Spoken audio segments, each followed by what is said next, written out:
Good morning, good morning, good morning, good people. Today is May 30th, 2025, the day before a very special birthday. And we will say, good morning, Miss Trinkle, wherever you are. Okay, so May 30th, Friday, last Friday of the month, last 30th of the month. This is day 5 in week 2 of our neuroscience-oriented approach to success. We're going to be hearing from Aaliyah Crum about mindset. Aaliyah Crum is one of what I refer to the Stanford Four: Carol Dweck, Angela Duckworth, Aaliyah Crum, and Kelly McGonigal, among several hundred other people. But yeah. So we're going to hear from her about mindset today. What else we have on our hit parade? Let's consider your intentions. Oops. Let me just get this updated on the worksheet. Boom, bang, bong. Yeah, consider your intentions. A lot of good little videos today on our worksheet. Click down below. Go to our website, YouTube, Facebook, X. And down below is the link also to the worksheet. Actually, to the website where the worksheet is. All of the magic is on the worksheet. Our purpose for being here. Good morning, Wada Bevy. Buenos dias. Buenos dias. When are we going to? You know, these things go both directions, right? You can actually call on them. I have an important question. Can we call right after this? Yes. Just call me when it is done, because these go two directions. You can receive calls and you can make calls. Okay, good. Okay, well, we'll make this one short. How soon? How soon will he be there? 9 o'clock. Oh. Well, you can text me your question. Anyway, so here we are, day 5, week 2, neuroscience, inside our skull-sized kingdom. All right, what else we got on our hit parade today? Advice from an 80-year-old. Have a grateful heart and be quick to acknowledge those who helped you. Yeah, I had an interesting experience in Carmelo's yesterday, or I went in to talk to one of the workers there. And there were some women standing in the doorway to the kitchen waiting for an order of food and trying to pay. Well, one woman and 2 young girls. They're just clustered there, blocking the door. I went around to their right and was waiting to get the attention of the guy who worked there. We'll call him Tristan. And so waiting, hoping he'll turn around and see me, because I don't want to interrupt or cross over their conversation. And so finally, this one young lady says, "Excuse you."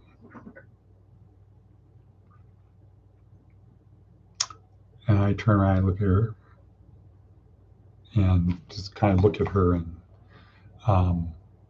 like, is there something up? Decided no. So I said, "Hey, Tristan." And I'm talking to Tristan, and then over my shoulder, I kind of hear somebody talking, not to me, but of me. So I then look over and say, "Are you talking to me?" And she said, "Yeah." "And what is it?" And then the older woman of the 3, so it's an older woman and 2 teenage girls.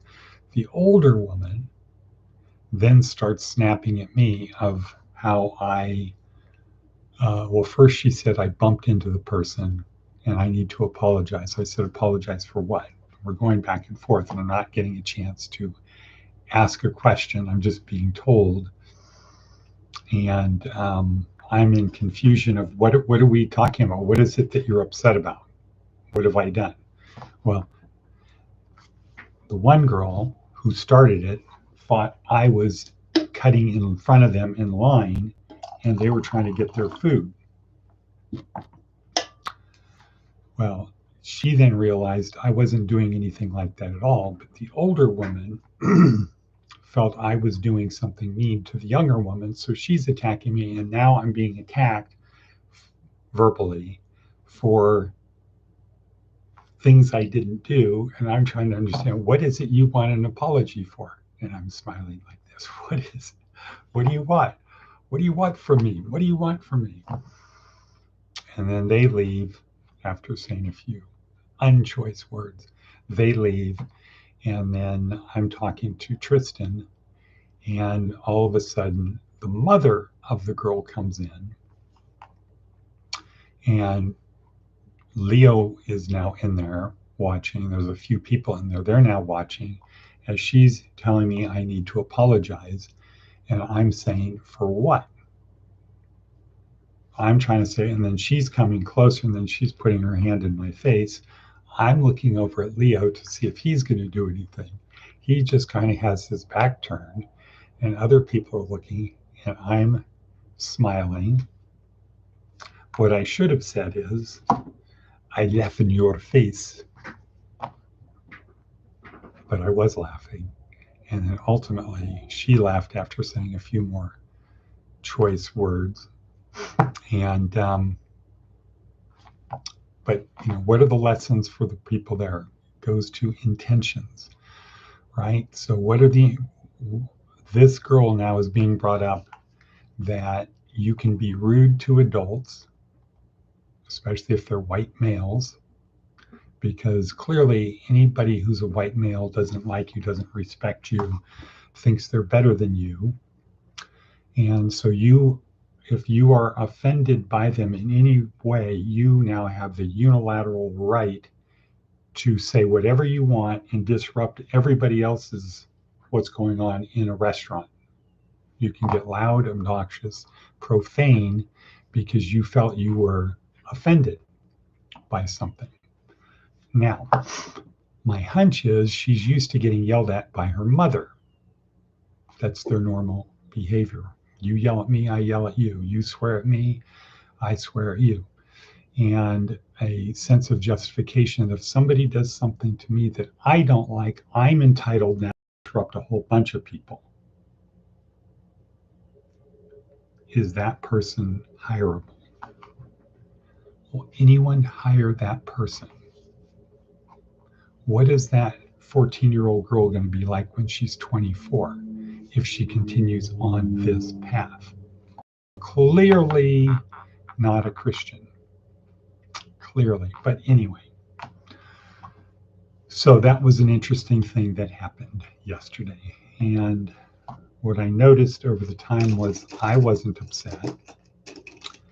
And I didn't really think about it until something happened this morning. Don't remember what that was. Was how unfortunate it is for that girl to now be raised in an environment where the belief is if somebody says something you don't like, you are justified in saying anything you want. You not only so you have a slight offense to you, something offends you, but it's slight. Somebody walks around you in line. You don't wait to see are they cutting in, are they doing something. You don't look to see what are they actually doing. You determine what they're doing, even though it's not what they're doing, and feel offended, and now feel you have the right to do whatever you want and disrupt everybody else's peace and harmony, that you now need to become the center of attention to fix a wrong that you have decided, unilaterally decided, has occurred to you. And so going with my final paper is for my class, where is the future of this heading? Where does this behavior lead? To a better society? If everybody acted that way, what would life be like? If everybody got to decide, you intentionally did something to, if I don't need to know what was going on in your brain. I don't need to know what your intentions actually were. I decided you intended to do this to me. So now I am justified in doing whatever I feel like to you. Where does that lead on the categorical imperative scale? If everybody acted that way, would the world be a better place? No. Okay, so let's look at our worksheet. What do we got? We've got some good stuff here. Daily Stoic, Ryan Holiday talking about intentions. The obstacle to the way is the way. What are my intentions? Look at what our intentions are. Am I intending to have meaning and purpose, do good, avoid evil, help other people, service to others? Is that my intention, or is my intention to make myself feel good and important? This is just between myself. It's not what I'm going to project on the world. Know your intentions. Okay, Ted, Aaliyah Crum, yes, one of the Harvard or the Stanford Big Four, Dweck, Duckworth, McGonigal, and Crum. All focused on grit, mindset, growth mindset, stress, how we can keep ourselves moving forward in a positive way. So today it is about mindset, and it's the placebo effect. Really, it comes down to what you believe. What you believe is what becomes your reality. Seth's blog, paying attention to attention, could be sort of related to mindset, sort of related to intentions. There are people and organizations that are working overtime to redirect and manipulate your attention. Correct. The question is, are they more aware and careful in how you spend your attention than you are? Right. Do they put the cheese out? Are they good at putting the cheese out, getting your attention? The act of focusing on what we focus on pays enormous dividends. Righto, my good people. Karen in the making, right. Karen in the making, right.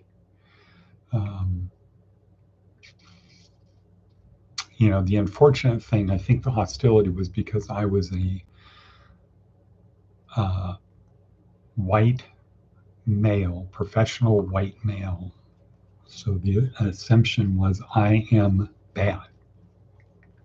So anything I do, my intention is bad. And that's kind of a dangerous thing, right? But what it does is it actually gives more power to white professional males, because there's the presumption that they have all of this power and we need to stop them. So you're eating your fear. Okay, what else we got on our hit parade? Really good one from Ted Jordan Peterson. It's actually Jim Caviezel talking about when he got the role in The Thin Red Line.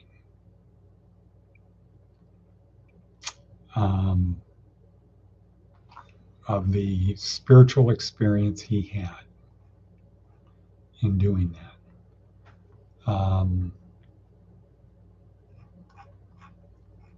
And he'll say coincidence? I don't think so.